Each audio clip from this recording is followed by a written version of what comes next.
The organization in charge of stock car racing in the more prominent regions of America is called NASCAR, National Association for Stock Car Auto Racing. The desire of the drivers to be on the podium overrides their sense of safety at this level. Secondly, you shall notice that the NASCAR is more reactive in formulating its safety and security measures. Let's check the top 10 crashes.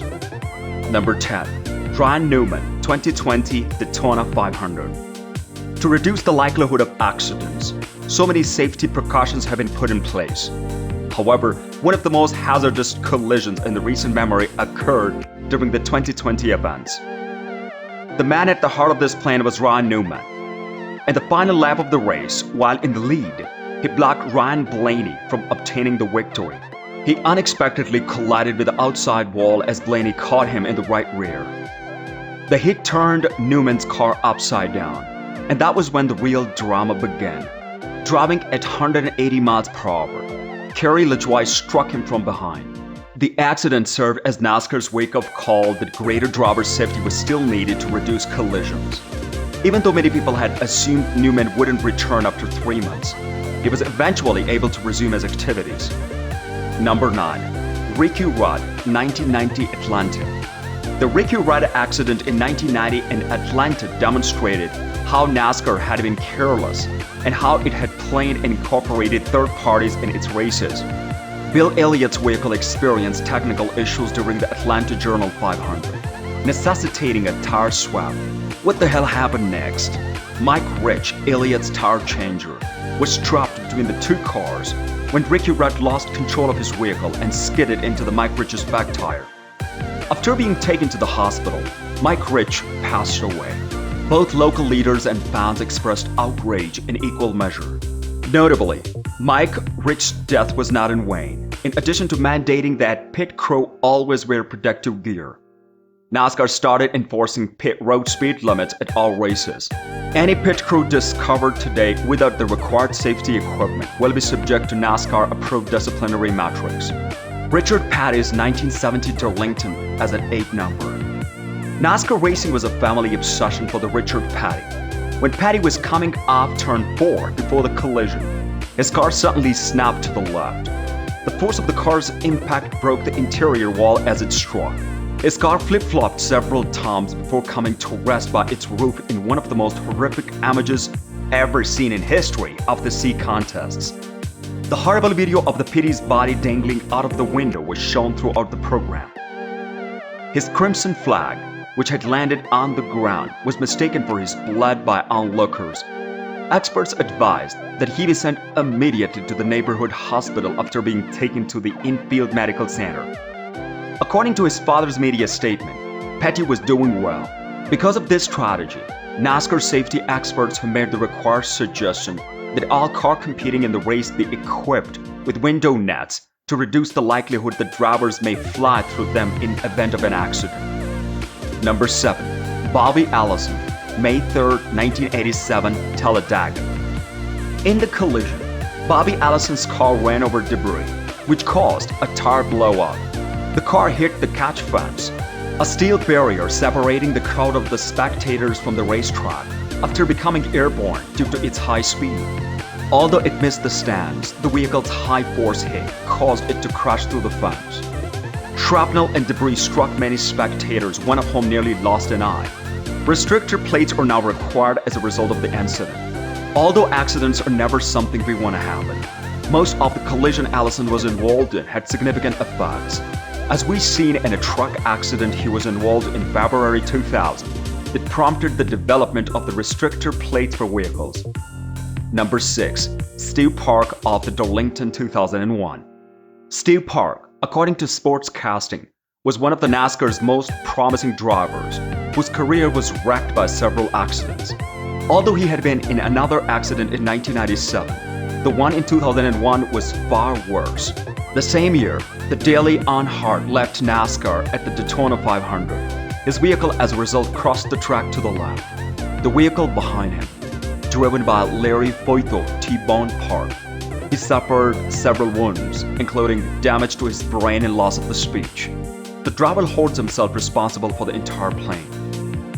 Number 5. Michael McDowell, Texas, 2008. NASCAR rarely has accident at the qualifying states, but Michael McDowell did not encounter one in 2008. His first qualifying lap went fine, but the second one was when all hell broke loose.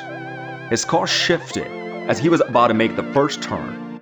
Despite his efforts to save it, it overcorrected and crashed into the outside wall at a speed of 180 miles per hour.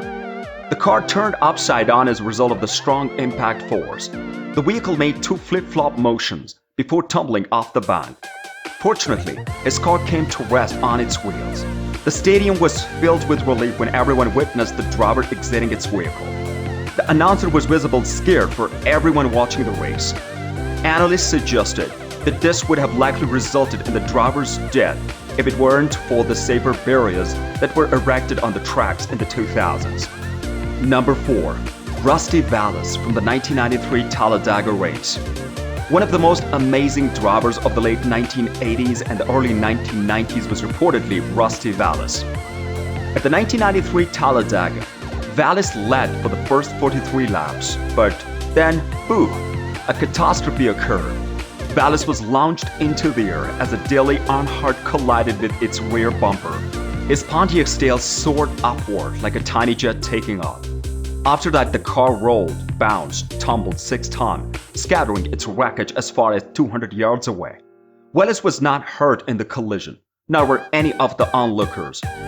Most observers, according to the Auto Week, feel that this would have been one of the deadliest incidents ever if it had occurred next to the grandstands or if there had been no fencing. At this time, it was determined whether the race road security elements might reduce accidents brought on by flying items. Number 3. Dale Earnhardt, February 18, 2001, Daytona 500. Lovers of NASCAR racing competition will always remember February 18, 2000, as it was the day of one of the bloodiest wrecks that resulted in Dale Earnhardt's passing. The dead collided with Sterling Marlin and Ken Schrader on the final lap of the 2001 Daytona 500, causing him to crash into the retaining wall. Dale suffered a basilar skull fracture, and by the time he arrived at the Halifax Medical Center at 17:16, he had passed away. Dale was the 4th driver to die in 8 months as a result of the basilar skull fracture. As a result of the collision, safer barrier regulations were implemented. The black number 3 paint scheme was outlawed, and hands devices had to be worn at all times while racing. The incident also signaled the beginning of work on a roof hatch escape system and the release of the car of tomorrow, which was thought to be safer. The competition has not noted another death since his passing. Number 2. In 2009's NASCAR Corona Series, the Carlos Pardo died in a battle car accident. One of the most accomplished Mexican race car drivers was Carlos Pardo. He has competed in 74 NASCAR Corona Series races, winning 8 of them. Pardo was sent spinning out of control by the collision, and Pardo hit a wall behind a pit lane at a speed of 120 miles per hour. He could not make it since he was traveling at a high speed.